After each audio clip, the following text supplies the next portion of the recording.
Okay, go. Okay, I want to make sure that I'm going live on Instagram. All right, everyone. Welcome to the Expat Woman Show. My name is Nyna Caputi, and I'm the founder and CEO of the Expat Woman, and I'm also a LinkedIn coach and trainer. And I'm really excited to bring a new guest on today. Her name is Lisa Mitchell, and she's the principal at Living a Global Lifestyle. And she's also a founding member of my private membership for expat women called the Expat Woman. So, Lisa, let's have you introduce yourself, what you do, where you're based. I know you've been an expat in several countries, and then we'll continue with the questions.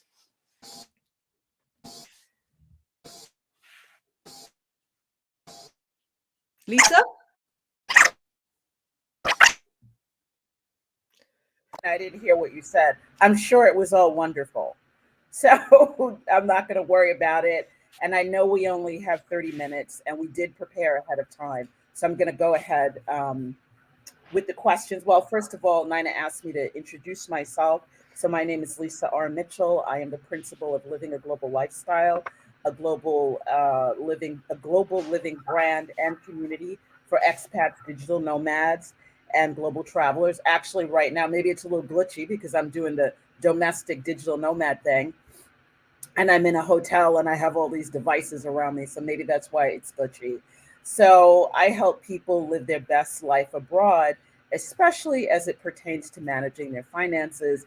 I've been a perennial expat, digital nomad, global traveler, but I was also for many years an international banker focused on people who live a global lifestyle. I worked at Citibank and did that.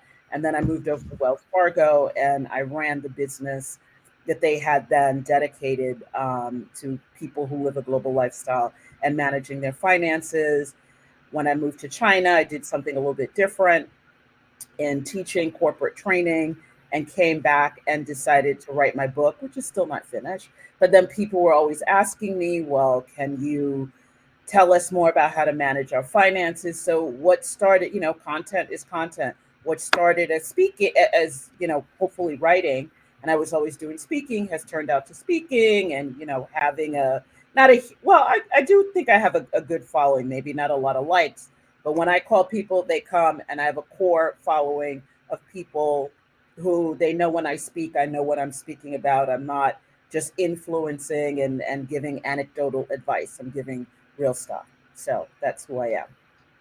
That's Okay. fantastic. And yeah, Lisa, that's great. And you mentioned that about, you don't get many likes, but there are a lot of people who are on social media who read the content, but they don't necessarily comment or react. So that shouldn't Okay. deter you from Ooh, putting you yourself always have out these there. gems that I would never think of. Yeah, so just put yourself out there, because even if one person benefits, it's worth it. And I want to share that with everyone. As a Yeah. LinkedIn coach, consultant, trainer, this is one of the things I tell my clients and my students, and also with expat women, because I think especially for many of us expat women, we're really nervous about putting ourselves out there, because very often we don't feel like we belong in the country we've moved to. We feel like an outsider.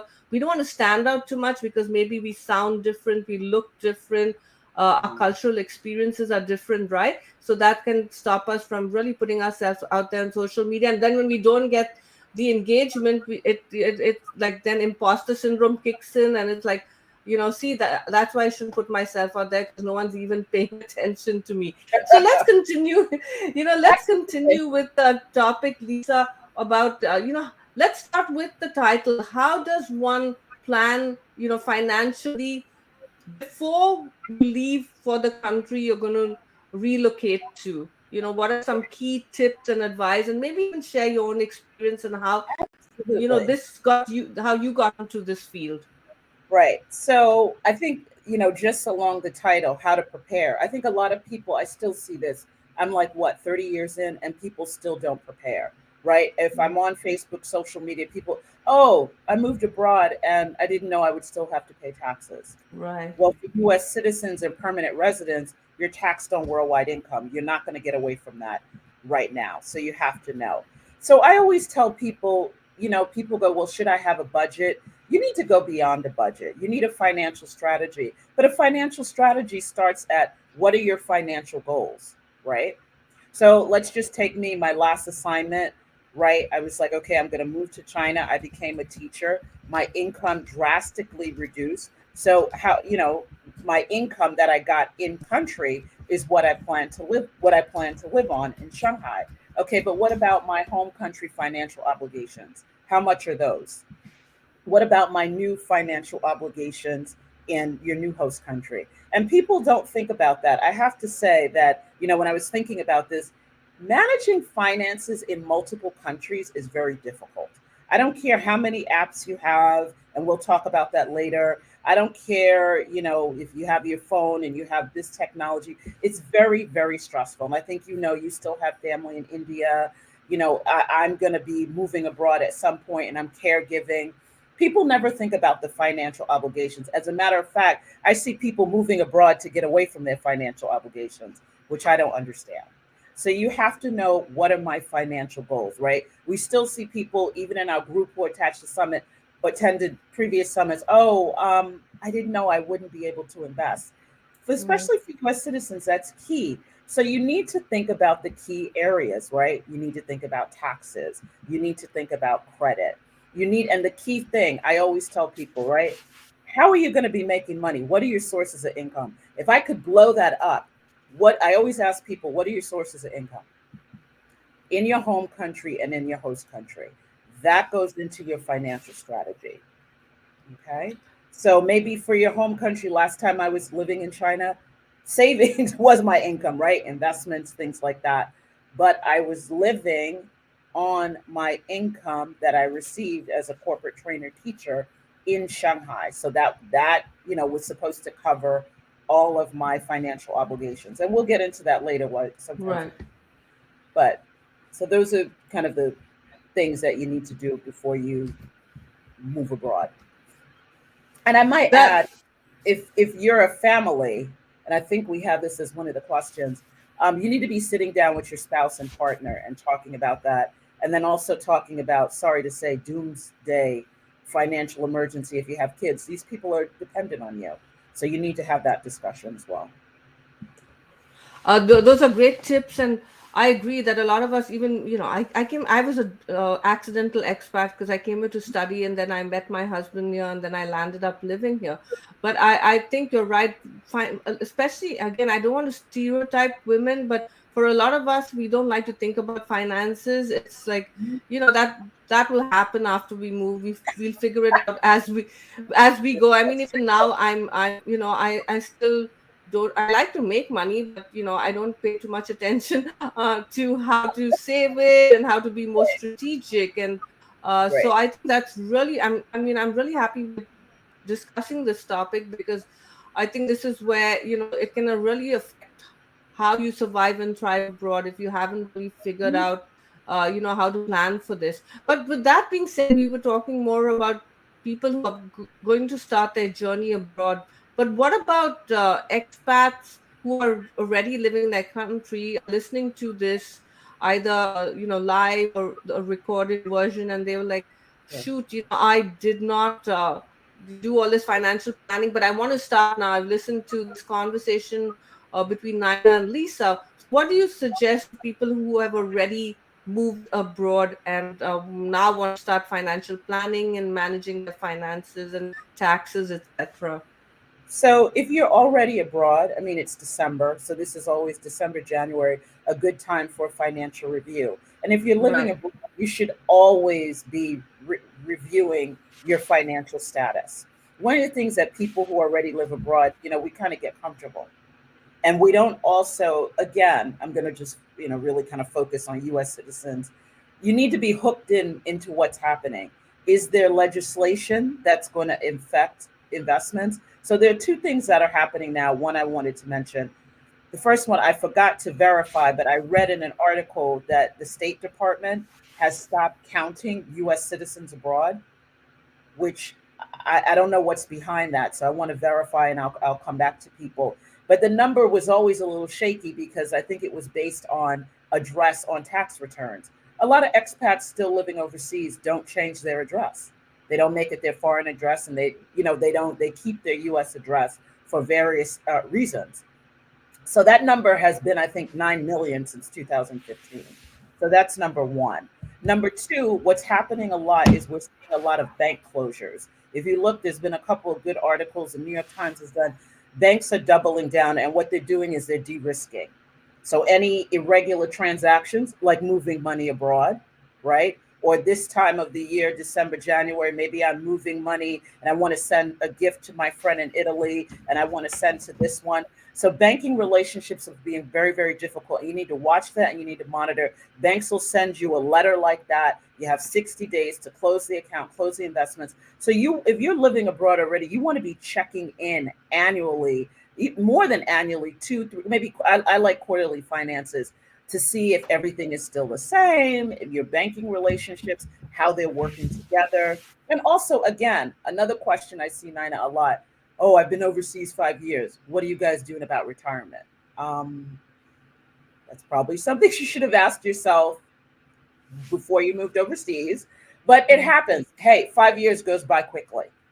So you need to sit down with someone who, because again, for a lot of US citizens especially, you can't invest in everything abroad.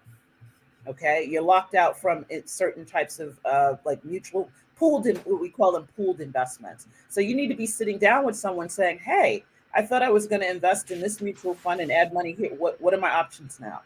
So that's what most people should be doing if you're already abroad. It's never too Oh, late.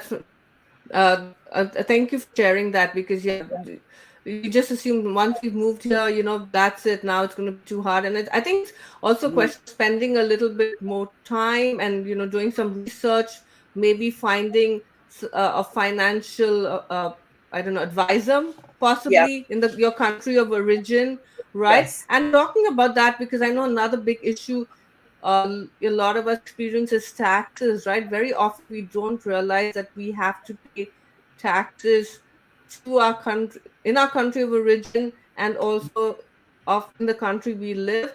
Now, this is really complicated, I feel, again, not being a financial expert, because different countries have different obligations. Like, I'm originally from India, so I'm a non-resident Indian, I think, or now I'm a citizen. See, I'm so confused. But I have an accountant.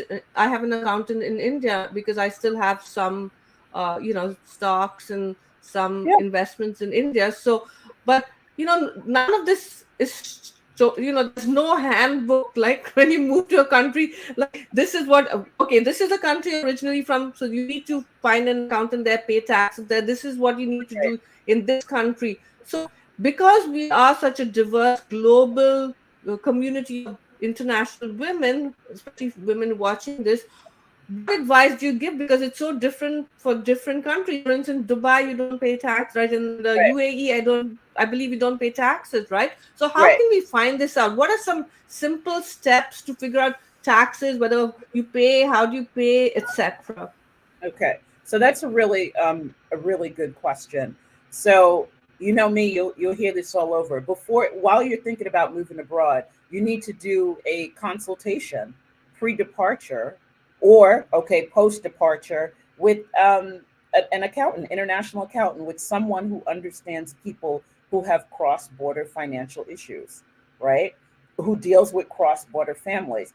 Now, I would say, and I have a whole list. I don't necessarily want to get into it right now, but anybody can tap into me, and people ask me all the time and I give them the names.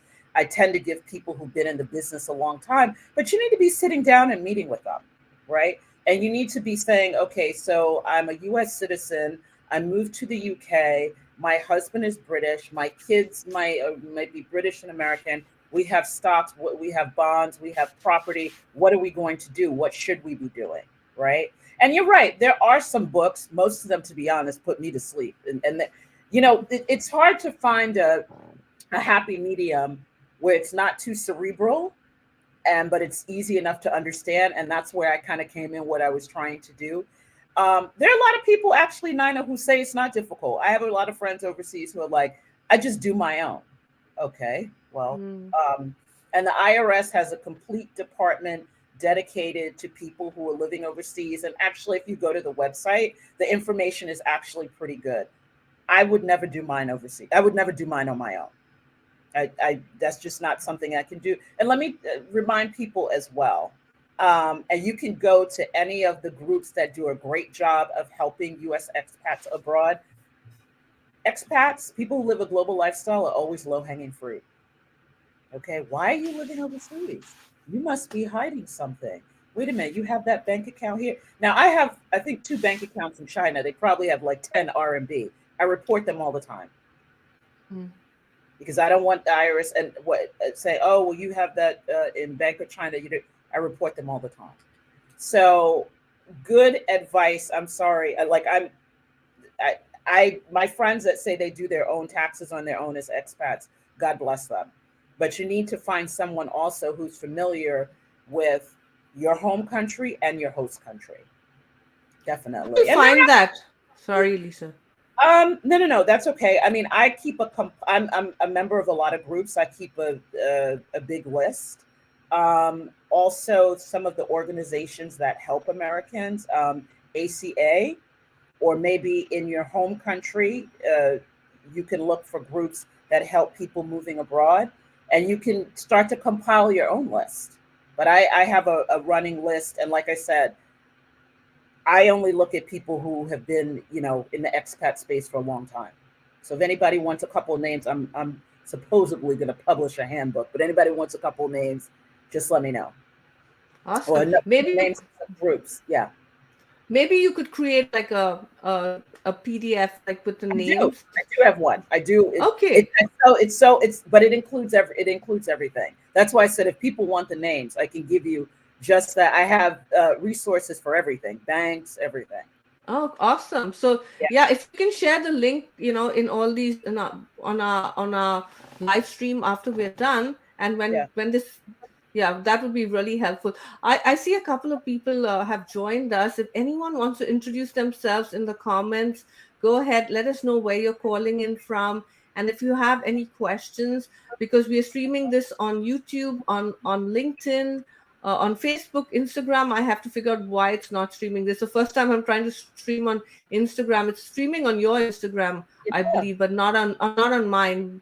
So we'll have to look. Yeah, I know, right? They make it so complicated. Nothing straightforward.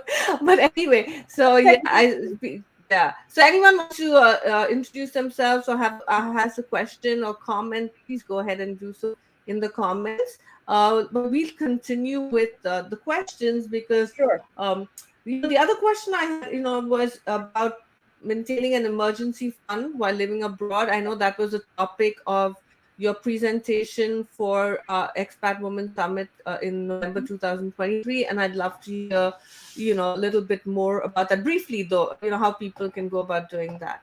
Well, move abroad with one for number one, right? And make sure it's in several currencies, right? Because that's kind of what's in your to-go bag. You got to leave the country or you get an emergency, and keep adding to it, right? It's a savings component, a line item. This is the way I do it in my expenses, right? And that's just, I keep adding to it, right? And maybe you have your goal. Like, I think I have a tracker.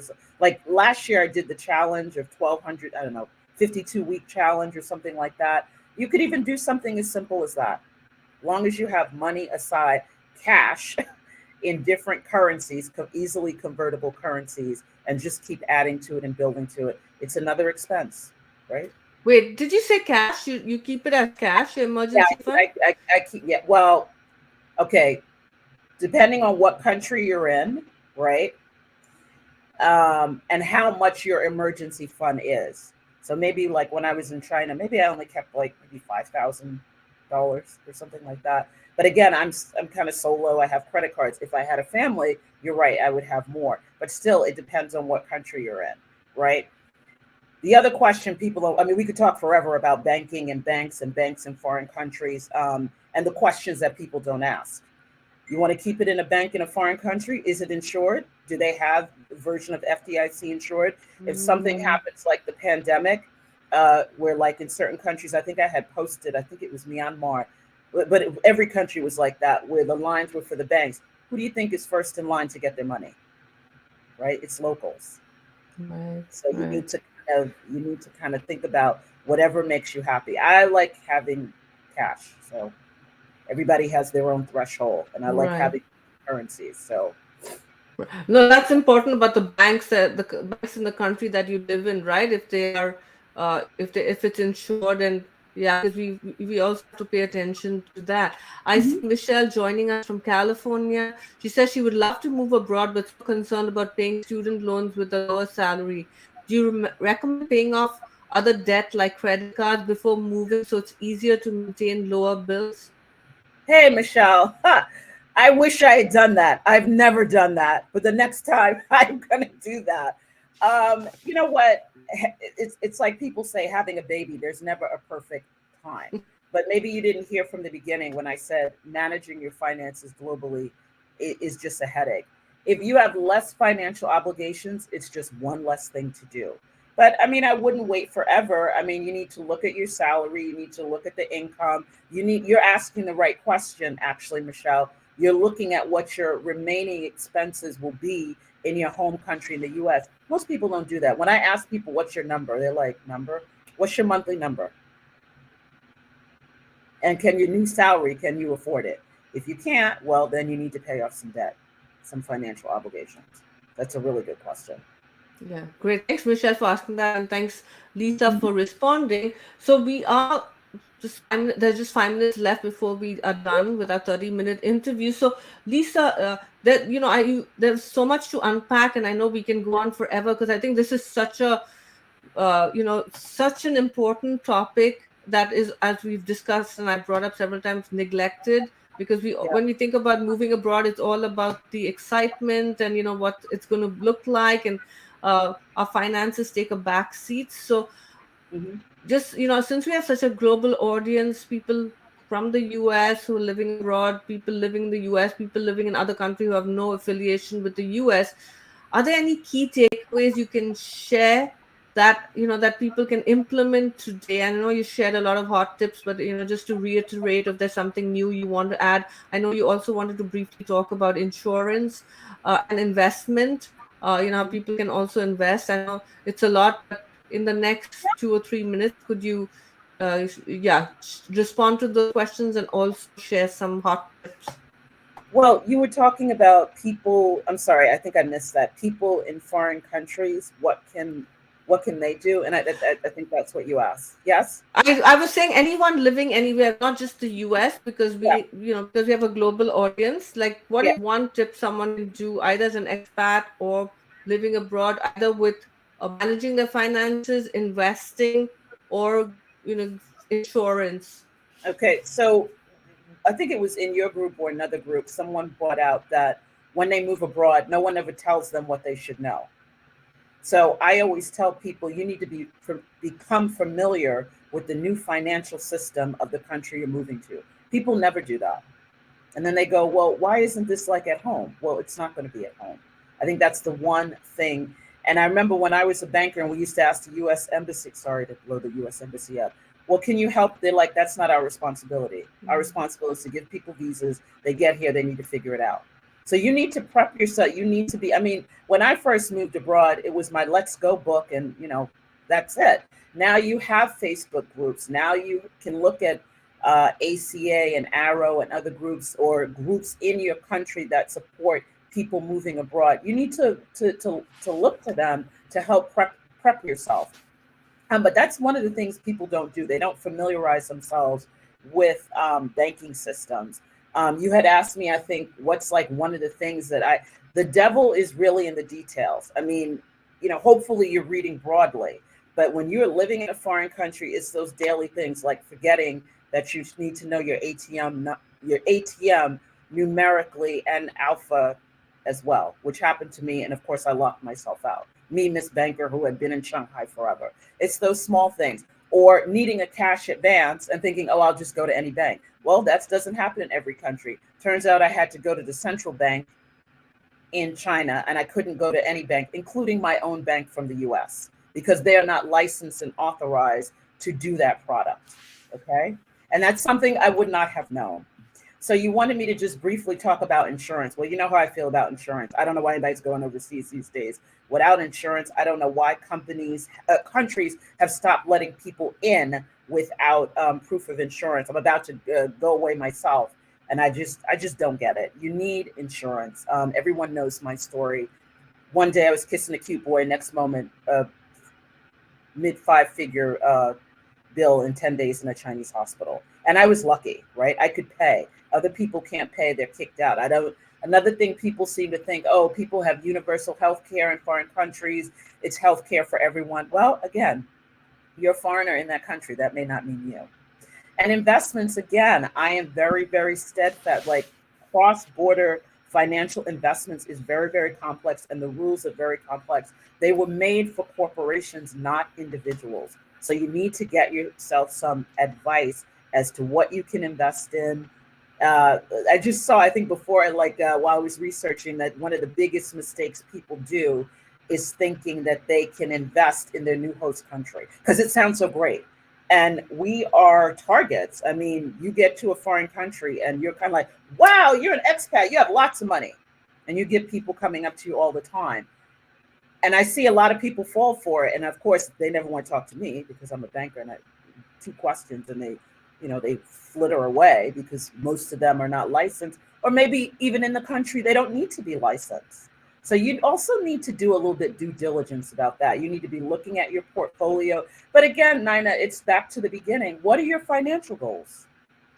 Maybe you don't. I have a friend, one of my good friends. She's like, investing scares me. I talked to her about crypto. No. She's a saver. Okay. So save your way to wealth. You don't have to invest, but you need to look at what your goals are. It all, and my goals when I was a 21-year-old kid working in London on that version of Wall Street to when I moved, when I was a banker, to where I'll move probably to Southeast Asia, where I'm, caregiving, are very, very different. That's the other thing people, they try to apply the same rule. It's very different. And I'm still solo expat, don't have kids. My life, my goals are very different from yours. I don't have to plan for education, right? So it always leads back to that. If I had to end with that, I would say that. Those are so many value bombs that you've just dropped, Lisa. And and I like, and I like, and it finally boils down to, I guess, as you said, your financial goals, right? Whether you're preparing for your financial, or you're doing your financial planning before you move abroad, while you're abroad, your insurance, your banking, your investment, it's all what are your financial goals and your expat goals. I think they go hand in Yes. hand, right? Yeah, Yes. because it all seems so, it just seems so amazing. I want to go live in Bali and work remotely on the beach, but you also have to take those goals in mind and be more realistic. And and that's why this topic was really important to me, and I wanted to have you on the show. So, Lisa, how can people find you and connect with you? Would love to for you to share with our audience. Well, I mean, I would love for people, one of my goals for 2024 is to expand the group. So you can always find me in my group, Living a Global Lifestyle, on Facebook. As long as you answer the questions, I'm happy to have you. But people, they reach out to me on Messenger, on Facebook, which I actually love. I get a lot of engagement out of that. And you can find me on Instagram, Living a Global Life, right? But usually the Facebook group, or just on Facebook, or DM is fine. And then you can always email me at info@livingaglobalLifestyle.com. But those are the ways you can find me. And then, of course, LinkedIn, which I know you love, Nyna. I'm available on I'm always available to answer questions. People do reach out to me. Maybe I don't have a lot of likes, but I do have a lot of engagement. People reach out to me all the time. So I'm happy to answer questions. And I have that PDF, and Nyna, we'll talk about that offline. Awesome. Yeah, no, Lisa is very accessible, and I've known Lisa for I don't even remember how many years, but it's been almost short. Even before I started the Expat Woman, when I was working for a nonprofit organization called Upwardly Global, and Lisa, I connected with Lisa. She was a mentor helping job seekers with finding a job in the US. And then when I started the Expat Woman, Lisa got involved with that, and she was one of the founding members when I started the Expat Woman membership. And so that's one more way you can connect with Lisa. She is one of the members of the Expat Woman, and I really value having her in her group. And she, You.